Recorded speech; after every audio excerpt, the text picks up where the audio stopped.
नमस्कार, मुद्दा में आपका स्वागत है। मैं हूं आपके साथ रविंद्र सिंह। महाराष्ट्र में सियासी घमासान लगातार जारी है। एक बार फिर कुछ चीजें विवादों में आ गई। अब शिवाजी पर संग्राम हो रहा है। फिलहाल राज्य में विवादित बयानों की बयार बह रही है। वीर सावरकर, छत्रपति शिवाजी महाराज, इतिहास और विवादित बयान के चलते महाराष्ट्र का राजनीतिक और सामाजिक पारा इन दिनों चरम पर है, गरमाया हुआ है। एक और स्वतंत्रता सेनानी वीर सावरकर को लेकर महाराष्ट्र में पहले ही सियासी हलचल है। वहीं दूसरी ओर बीजेपी प्रवक्ता ने शिवाजी महाराज द्वारा औरंगजेब से 5 बार माफी मांगने की बात कहकर नया विवाद शुरू कर दिया। बीजेपी प्रवक्ता सुधांशु त्रिवेदी ने छत्रपति शिवाजी महाराज ने भी औरंगजेब को 5 बार माफी के लिए पत्र लिखा था, यह कहना है सुधांशु त्रिवेदी का। उन्होंने कहा कि उस वक्त राजनीतिक मुश्किलों से बाहर आने के लिए कई लोग माफीनामा लिखा करते थे। शिवसेना ठाकरे गुट के नेता संजय राउत ने कहा कि क्या बीजेपी अपने प्रवक्ता के इस बयान से सहमत है कि शिवाजी महाराज ने औरंगजेब से माफी मांगी थी? छत्रपति शिवाजी महाराज ने कब माफी मांगी? राउत ने मांग की कि मुख्यमंत्री को इसकी घोषणा करनी चाहिए। संजय राउत ने यह भी कहा कि चूंकि बीजेपी ने छत्रपति शिवाजी का अपमान किया, इसलिए मुख्यमंत्री एकनाथ शिंदे और उनके मंत्रियों को इसके विरोध में तुरंत इस्तीफा दे देना चाहिए। बीजेपी प्रवक्ता सुधांशु त्रिवेदी ने छत्रपति शिवाजी महाराज के औरंगजेब से 5 बार माफी मांगने की बात कहकर सियासी हलचल पैदा कर दी। तो वहीं महाराष्ट्र के राज्यपाल भगत सिंह कोश्यारी ने शनिवार को मराठवाड़ा विश्वविद्यालय के कार्यक्रम में बोलते हुए कहा कि शिवाजी महाराज बीते युग के नायक हैं। दरअसल कोश्यारी ने कहा था कि शिवाजी महाराज अब एक पुराने आदर्श बन गए हैं। अब आप बाबा साहेब आंबेडकर से लेकर नितिन गडकरी को नए आदर्श बना सकते हैं। राज्यपाल के बयान पर विपक्षी दलों के साथ साथ विभिन्न संगठनों और नेताओं की ओर से तीखी प्रतिक्रिया आई। शिवसेना ठाकरे गुट के सांसद संजय राउत ने राज्यपाल पर निशाना साधते हुए कहा कि इस बयान से महाराष्ट्र के गौरव को ठेस पहुंची है, इसलिए राज्यपाल को हटाने की मांग आधिकारिक तौर पर महाराष्ट्र सरकार से की जानी चाहिए। इस मुद्दे पर एनसीपी ने भी बीजेपी पर जमकर हमला बोला। एनसीपी के प्रवक्ता महेश तपासे ने कहा कि राज्यपाल भगत सिंह कोश्यारी और सुधांशु त्रिवेदी के बयान पर बीजेपी को माफी मांगनी चाहिए। महाराष्ट्र की जनता और एनसीपी शिवाजी का अपमान बिल्कुल भी बर्दाश्त नहीं करेगी। अब सवाल यह है कि बात राजनीति की है और पुराने इतिहास को दोहराने की बात कही जा रही है। कभी सावरकर आ जाते हैं, कभी औरंगजेब आ जाते हैं, कभी बाबर आ जाता है, कभी नेहरू आ जाते हैं, कभी गांधी आ जाते हैं और अब शिवाजी महाराज आ गए, कभी महाराणा प्रताप आ जाते हैं। वर्तमान की राजनीति में ये इस तरह के जो मुद्दे हैं और इस तरह के नाम उछल रहे हैं, लेकिन क्या वर्तमान की राजनीति में इनकी आवश्यकता है? क्या जनरेशन को इनके बारे में पता नहीं है या इनके इतिहास को बयान अपने अपने तरीके से किया जा रहा है? इन बयानों से देश की जनता को क्या मिलने वाला है? सियासत गर्म है, क्योंकि एक तरफ राहुल गांधी कह रहे हैं भारत जोड़ो यात्रा के लिए, दूसरी तरफ चलते चलते अचानक बीच में जाकर कहीं बीच रास्ते पर उन्हें सावरकर मिल गए और सावरकर मिले तो शायद उनको ये पता लगा कि इस तरह की चिट्ठी लिखी है उन्होंने। और एक लाइन जो बड़ी प्रचलित हो रही कि I will remain your humble servant, Savarkar ने लिखा था माफी नामा में अपने। इस तरह की बातें जो है चर्चा का विषय बने हुई। औरंगजेब आज के दौर में चर्चा का विषय बने हुए हैं, बाबर आज के दौर में चर्चा का विषय बने हुए हैं, शिवाजी आज के दौर में चर्चा का विषय बने हुए हैं, नेहरू आज के दौर में चर्चा का विषय बनी है, कांग्रेस आज के दौर में चर्चा का विषय बनी है, बीजेपी आज के दौर में चर्चा का विषय बनी है। अगर कुछ मुद्दे गायब हैं तो गरीबी गायब है, भुखमरी गायब है, बेरोजगारी गायब है, महंगाई गायब है। लेकिन इन मुद्दों के बीच में गायब होने का क्या मतलब? हम समझते हैं। 3 खास मेहमान इस चर्चा में हमारे साथ शामिल हैं। राजेश सिंह भारतीय जनता पार्टी की तरफ से अपनी बात रखेंगे, दीपचंद राठौर कांग्रेस की तरफ से अपनी बात रखेंगे और संजय द्विवेदी प्रवक्ता शिवसेना अपनी तरफ से बात रखेंगे। राजेश जी, आपके पास आना चाहेंगे। ये जिस तरह की बातें यहां पर सामने आ रही हैं, ये सुधांशु त्रिवेदी जी जो बात कह रहे हैं उससे वो क्या कहना क्या चाह रहे हैं? वो सावरकर के को बढ़ा चढ़ाकर पेश करना चाह रहे हैं या शिवाजी का अपमान करना चाह रहे हैं? नहीं, देखिए रविंद्र जी, शिवाजी तो हमारे आदर्श हैं और उन्होंने ही जो भगवा रंग दिया है उसी रंग को लेकर हम लोग चलते हैं। और वो तो सनातन धर्म के रक्षक रहे हैं, तो सनातन धर्म उनके ही आदर्श को हम लोग आगे बढ़ा रहे हैं, उनके आदर्श पे हम लोग चलते हैं। तो हम हमारी पार्टी या सुधांशु जी शिवाजी का अपमान कैसे कर सकते हैं? तो रही बात सुधांशु जी जिन्होंने एक वक्तव्य दिया, तो वक्तव्य को जो तोड़ पड़ोड़ करके पेश किया जा रहा है उसका परिप्रेक्ष्य कुछ और था, और उसको ये लोग उसको तोड़ पड़ोड़ करके मतलब सावरकर का दौर और शिवाजी का दौर एक ही था। आप किसी को अगर बराबर में रखकर कोई चीज उसकी तुलनात्मक अध्ययन कर रहे हैं तो शिवाजी का दौर दूसरा था और सावरकर का दौर दूसरा था। सबसे बेहतर उदाहरण शिवाजी का ही मिला। देखिए रविंद्र जी, ये 1966 की बात है, 1666 की बात है सर। ये जब औरंगजेब दिल्ली पे शासन कर रहा था और हमारे शिवाजी महाराज जब महाराष्ट्र क्षेत्र में थे, और जब औरंगजेब दिल्ली से बढ़ते हुए जब गोलकुंडा तक आ गया, तो आपको भी मालूम है कि शिवाजी उस समय एक टैक्स लेते थे जिसको सरदेशी टैक्स कहते हैं।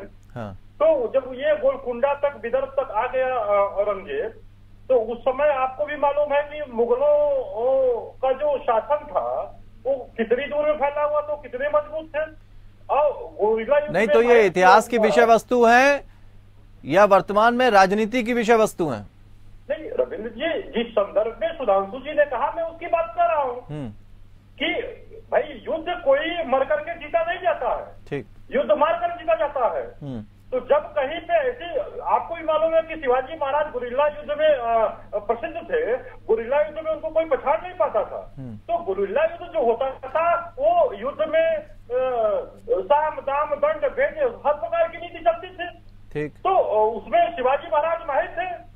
और आपने देखा कि जब उनको मित्रता के लिए बुलाया औरंगजेब की, आप ये एक राजा है। नहीं तो राहुल गांधी ने जो बात कही थी उनकी कोई चिट्ठी तो होगी ना शिवाजी महाराज की।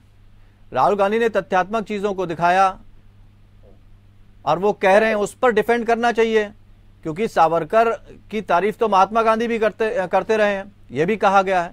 तो उसमें कोई ऐसा उदाहरण दिया जाना चाहिए या महाराष्ट्र की राजनीति में एक उबाल लाने के लिए थोड़ा सा तड़का लगा दिया? नहीं, राजनीति में नहीं, सुधांशु जी ने एक उदाहरण पेश किया कि जिस प्रकार से ये मुगलों का शासन ये पूरे देश पे जो है कि अत्याचार का उसमें तांडव मचा रहे थे, तो किस प्रकार शिवाजी महाराज ने उनसे पंगा लिया, दाम दंड भेद नीति का जो उन्होंने सहारा लिया, तो उसमें बहुत सारी चीजें चलती है। कहीं पे हम जो है दुश्मन को मार करके शेर बन जाते हैं, कहीं पर हम उसे समझौता भी करना पड़ता है। वो एक युद्ध का एक नीति होती है रविंद्र जी, और वही सावरकर जी ने भी किया। सावरकर जी तो महात्मा गांधी जी ने भी लिखा कि जेल में आप इस प्रकार रहेंगे तो भाई आपके पास तो कोई इस प्रकार से वीआईपी व्यक्ति है नहीं, जवाहरलाल नेहरू की तरह की मोतीलाल नेहरू जी उनको जेल से निकाल लाएंगे अपने प्रभाव का इस्तेमाल करके। ठीक है संजय द्विवेदी जी, ठीक है संजय द्विवेदी जी, उन्होंने केवल एक उदाहरण दिया, इससे ज्यादा कुछ नहीं कहा, जैसा कि राजेश बता रहे हैं। तो इस उदाहरण पर इतना बवाल नहीं होना चाहिए। राजनीतिक मुद्दा कहीं आप तो नहीं बनाना चाह रहे हैं कि आपको फायदा लेना है चूंकि आने वाले चुनाव में? देखिए रविंदर जी, मैं एक बात बता दूं आपसे बहुत स्पष्ट कि देखिए संवैधानिक पद होता है महामहिम राज्यपाल का। महामहिम राज्यपाल का संवैधानिक पद होता है। संवैधानिक पद पर बैठकर इतिहास को बदलना नहीं चाहिए। और मैं तो कहता हूँ चाहे हमारे स्वतंत्रता संग्राम सेनानी हो, नहीं, ये तो सुधांशु त्रिवेदी जो बीजेपी के राष्ट्रीय प्रवक्ता है उन्होंने कहा था ना, उन्होंने सावरकर और शिवाजी का एग्जाम्पल दिया। नहीं, मैंने जो उन्होंने भी कहा है, हमारे महामहिम राज्यपाल जी ने भी सब इस्तेमाल किए हैं, वो भी सब अच्छे नहीं है। और उनको भी नहीं, उनको खाते से इस्तीफा देना चाहिए भारतीय जनता पार्टी को। भारतीय जनता पार्टी कहती है मैं हिंदुत्व, राष्ट्रभक्ति, राष्ट्रीय भावनाओं से उत्पन्न पार्टी है। तो किस तरह की पार्टी है उनका उन्हीं के बनाए राज्यपाल अगर इस तरह की बातें कर रहे हैं तो ये तो बड़ी शर्मनाक घटना है। और हमारे राष्ट्रीय प्रवक्ता इनके ऐसे इस्तेमाल कर रहे हैं बातचीत का, तो इसको शर्म होनी चाहिए इस चीज के लिए। सुनिए, आप दूसरे नहीं, तो अगर उन्होंने ये बात किया है तो इसको मुद्दा क्यों बनाया जा रहा है? राजनीति से इसका कोई जुड़ाव है क्या? मुद्दे वाली बात नहीं भाई, जिसको हम जो हमारे आराध्य हैं, जिनको हम मानते हैं, जिनको हम पूछते हैं, उनके बारे में जरूर ध्यान देना क्या उचित है क्या इस देश में? मैं तो नहीं मानता उचित है। शिवाजी महाराज का जो हमारे लिए आस्था है, या भगवान श्री राम के लिए आस्था है, या हमारे जो स्वतंत्रता संग्राम चलाने के लिए जो हमारी आस्था है, भावना, विश्वास है, उसको तो नहीं डामाडोल करना चाहिए। दूसरी बात है, वो कोई बात करनी है अगर है तो आप कुछ भी बात करें, कोई आपको रोक नहीं करना है। आप संवैधानिक पद पे है, त्रिवेदी जी है, तो आप कोई बात करिए, लेकिन इस तरह अलग बयानबाजी जो है वो शोभा नहीं देती, इसमें देश की जनता को दुख पहुंचता है। इससे तो स्पष्ट मैं बता दूं। दीपचंद राठौर जी, ठीक है, दीपचंद राठौर से भी जवाब लेते हैं, कांग्रेस की तरफ से हमारे साथ जुड़े हैं। दीपचंद राठौर जी, भारत जोड़ो यात्रा के लिए राहुल गांधी निकले, अचानक से बीच में सावरकर आ गए, तो ये आप एक तरफ देश जोड़ने की बात कर रहे हैं, एक तरफ ऐसे मुद्दे उठा देते हैं जिससे कोई लेना ही देना नहीं भारत जोड़ो यात्रा का। देखिए, भारत जोड़ो यात्रा से भारतीय जनता पार्टी की नींद उड़ रही है, और जो राहुल गांधी जी ने कहा था सावरकर जी के बारे में, तो वो सत्य कहा था। उन्होंने यही तो कहा था कि 1910 में जेल में गए थे और 1911 से लेकर 13, 14, 17 तक उन्होंने माफीनामा लिखना शुरू कर दिया था कि मुझे छोड़ दीजिए, मैं स्वतंत्रता संग्राम में कोई नाता नहीं रखूंगा। नहीं, लेकिन उस पर तो उनके जो पौत्र है उन्होंने जवाब दिया है ना कि वो एक ऑफिशियल लैंग्वेज थी जो कि हर कोई लिखता था उस दौर में, अंग्रेजों के जमाने में। आप उससे ये थोड़ी ना साबित कर देंगे कि सावरकर ये हो जाएंगे या गुलामी चाहते थे वो। देखिए, मैं सिर्फ ये बताना चाहता हूँ कि कांग्रेस पार्टी ने सवैया आयोग का आंदोलन चलाया, असहयोग आंदोलन चलाया, टॉपकेस का आंदोलन चलाया, तो आप ये बता दीजिए ना, भारतीय जनता पार्टी प्रवक्ता बैठे हैं कि सावरकर जी ने कौन सा आंदोलन चलाया था। उन्होंने तो सिर्फ 60 रुपए की पेंशन लेकर रत्नागिरी महल में जिंदगी भर अंग्रेज की गुलामी करी, आप बता दीजिए बैठे चैनल पे। लेकिन और दूसरी बात, नहीं, इस बात से आप इनकार कर रहे हो कि सावरकर जेल में किस वजह से बंद थे?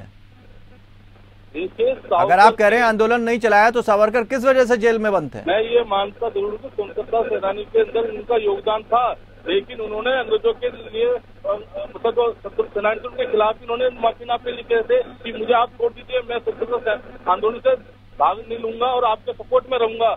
जब देश के आजादी के लिए हम लड़ रहे थे तो ये माफीनामा लिखकर उनसे माफी मांग रहे थे।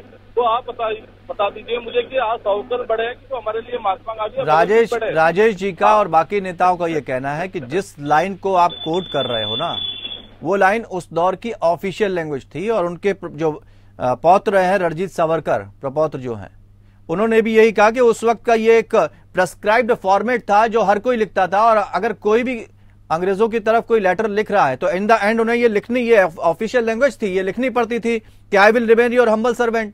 तो इससे क्या आप ये साबित कर देंगे कि वो गुलामी स्वीकार करना चाहते हैं? तो आप बता दीजिए, पूछिए ना, भारतीय जनता पार्टी प्रवक्ता बैठे हैं, तो पूछिए इन्होंने कौन सा आंदोलन में सहयोग दिया, पूछिए। मैं तो ये बताना चाहूंगा कि किस तरह आज महाराष्ट्र के आराध्य शिवाजी का दूसरे से बार बार अपमान करना गलत है और कांग्रेस पार्टी इसकी घोर निंदा करती है।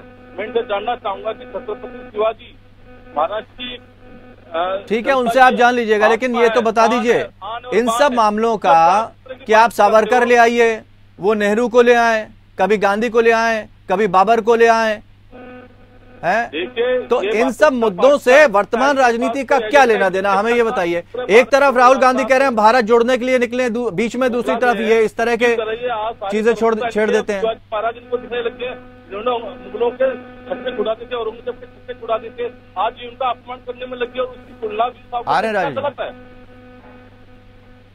वर्तमान राजनीति से इसका कोई लेना देना है क्या? देखिए, मैं आपके चैनल के माध्यम से एक ही बात बताना चाहूंगा, जिस तरह भारतीय जनता पार्टी आज इतिहास को बुलाकर और नया इतिहास बनाने की कोशिश कर रही है और जनता के साथ खिलवाड़ कर रही है, वो गलत है। तो आप उसको शिगुफा क्यों छोड़ रहे हैं? जो चीजें ठंडी हो जाती हैं, जब आपकी पार्टी अगर ठीक करने की कोशिश करती है, एक ना एक बयानवीर ऐसा आ ही जाता है जो अपने पांव पे कुल्हाड़ी मार लेता है।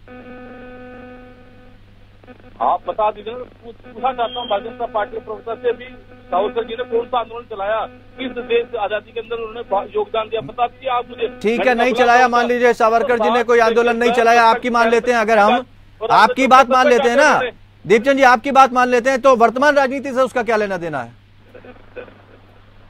देखिए, जो इतिहास है उस इतिहास को लोगों के बीच में रखना भी जरूरी है, लेकिन भारतीय जनता पार्टी के लोग इस इतिहास को छुपाकर आज कभी तो ये सावरकर को मान बता देते हैं, कभी ये मतलब महाराज शिवाजी छत्रपति का अपमान करने लगाते हैं, तो जो हकीकत है उसको सामने रखे ना। आज ये बताया, इन्होंने कहा है कि छत्रपति शिवाजी ने औरंगजेब से 5 बार माफी मांगी। अरे उन्होंने माफी नहीं मांगी, उन्होंने तो उनके छक्के छुड़ाए। अरे सर, ये जो चीजें उछालते हैं ना, ये जनता को बेवकूफ बनाना बंद करिए। इस तरह की चीजों से तो कोई रिजल्ट नहीं निकलने वाला। जो बड़े मुद्दे हैं उसकी तरफ गौर करना चाहिए। एक छोटा सा ब्रेक लेंगे, उसके बाद जल्द आएंगे और राजेश जी से जवाब लेंगे कि इस तरह के मुद्दों का मकसद क्या हो जाता है।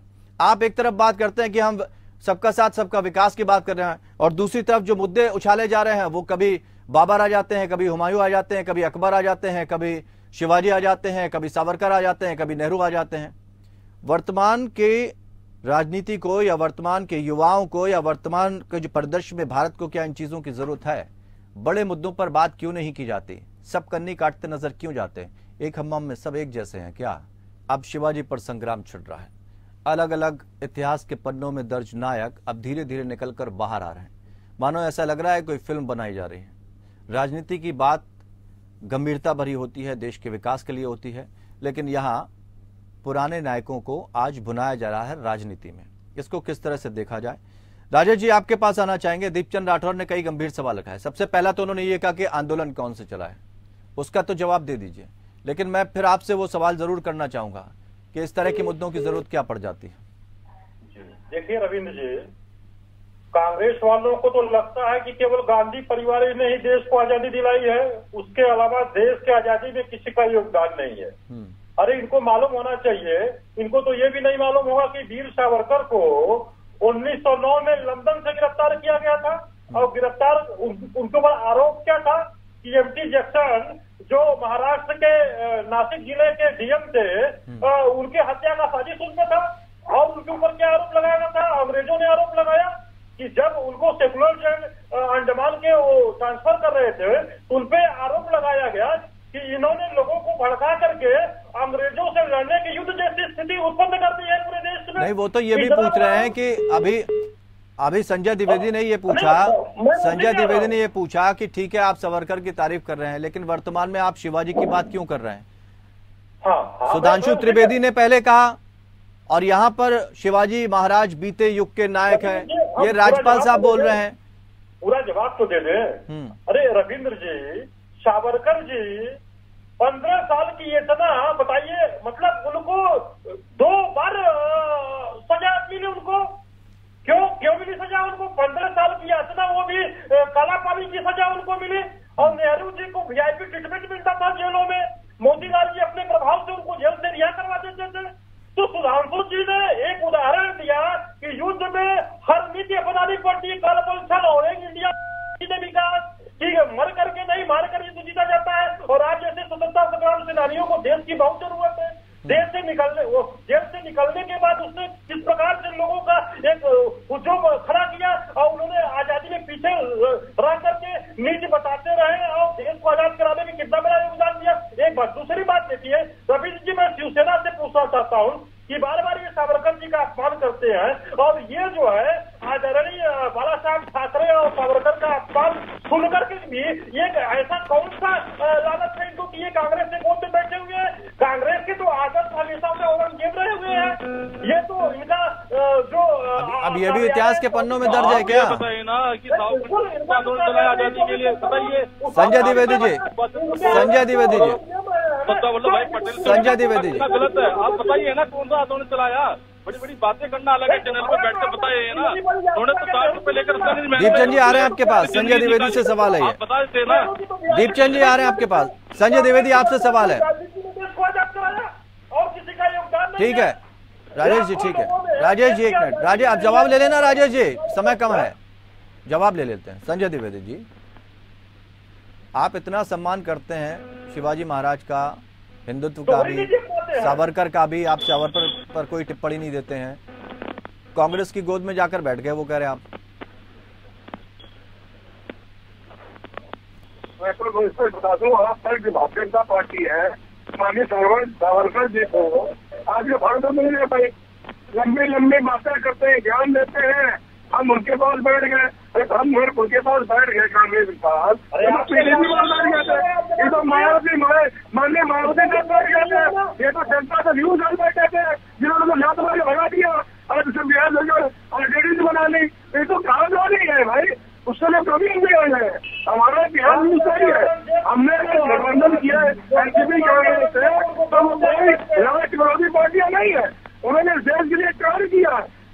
बीजेपी के साथ बैठ गए, जिनको बाद में आतंकवाद कर दिया उन्होंने जगह नहीं किया। उनकी नेता वहां पे बैठ जाते हैं। राजेश जी अब जवाब सुन लीजिए ना, राजेश जी जवाब सुन लीजिए, राजेश जी जवाब सुन लीजिए। उनके गठबंधन करते हैं, तराजू और तलवार कहने वाली पार्टी के साथ ये गठबंधन करते हैं। जिनकी लड़ाई जो है सांसदों के साथ मिली बोलो दो। संजय द्विवेदी जी, संजय द्विवेदी जी, संजय द्विवेदी जी, हमारी राजनीतिक संजय द्विवेदी जी आवाज आ रही है? आवाज आ रही है, मेरी बात सुन लीजिए। हाँ। रविंद्र जी, हाँ। पहले मेरा जवाब सुन लीजिए। हाँ। हमने जो सरकार बनाई महाराष्ट्र में, ऐसे आज ये कह रहे हैं ना राजू सरकार बनाई, हमने तो पार्टी से गठबंधन करके सरकार बनाई।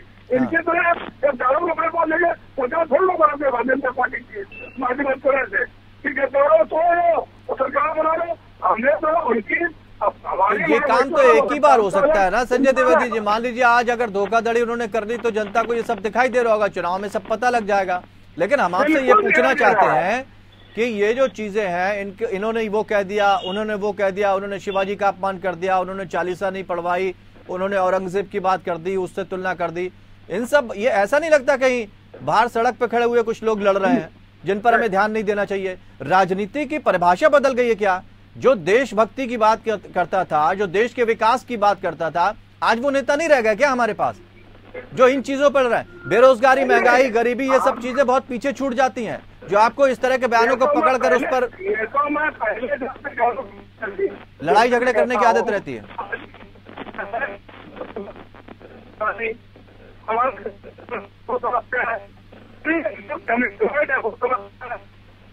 समस्या है, महंगाई समस्या है,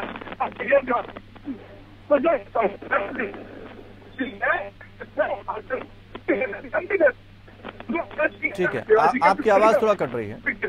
दीपचंद राठौर जी, जो सवाल हमने पूछा वही सवाल हम आपसे भी पूछना चाहेंगे। देखिए, आज इनके पास कोई मुद्दा नहीं है भारतीय जनता पार्टी के पास, ना महंगाई की चर्चा होनी चाहिए, ना बेरोजगारी से इनका मुद्दा। आप तो रास्ता भटक जाते हैं ना। अगर पूछना है तो ये आजकल इतिहास बदलने की कोशिश कर रहे हैं। और मैं आपके माध्यम से एक बात बताना चाहूंगा कि अंग्रेजों से पेंशन पाकर अपनी जिंदगी काटने वाले की तुलना, ठीक है, राजेश जी आ रहे हैं, राजेश जी करना गलत है। अंग्रेजों से माफी मांगने के बाद, रिहाई होने के बाद जो किरदार सावरकर का था, उसका असर हमारे स्वतंत्रता संग्राम पे पड़ा था। उनका कोई योगदान नहीं है, उनकी तुलना स्वतंत्रता सेनानी से करना गलत है। और अंग्रेज जो जिन्होंने लोहा लिया था उसका अपमान है। आज देखिए, बात किसकी होनी चाहिए थी? महंगाई, बेरोजगारी, मुद्दे क्या होने चाहिए? नहीं हो रही है, मुद्दे क्या होने चाहिए? आज मुद्दे को भटका कर कभी शिवाजी का अपमान करने की कोशिश की जा रही है और सावरकर को मान बदलने की कोशिश की जा रही है। देखिए, मैं आपके चैनल के माध्यम से एक बात कहना चाहूंगा कि इसमें जो राज्यपाल है महाराष्ट्र के, भगत सिंह कोश्यारी, और इनके जो राष्ट्रीय प्रवक्ता और राज्यसभा सांसद सुधेंदु त्रिवेदी जी, उनको माफी मांगनी चाहिए। अगर वो माफी नहीं मांगते हैं तो मैं वो यही बात कहेंगे, राहुल जी को भी माफी मांगनी चाहिए। राजेश जी, चलते चलते एक बात जरूर पूछना चाहेंगे, रोज है कि बड़े बड़े मुद्दों पर बात की जाएगी या यही चीजें चलती रहेंगी, यही चीजें, यही मुद्दे उठाए जाते रहेंगे? कि इतिहास से एक किरदार ले आइए और उसके बाद उसको थोड़ा सा राजनीति में तड़का लगाने के लिए छोड़ दीजिए। राजेश जी, ठीक है, दीपचंद जी आपकी बात हो गई, दीपचंद जी आपकी बात हो गई। चलते चलते हम राजेश जी से सवाल है। राजेश जी, देखिए रविंद्र जी, अब ये मुद्दा तो राहुल जी लेकर के आए थे। नहीं, वो मुद्दा नहीं, मुद्दे और भी हैं जिस पर बातचीत नहीं होती है।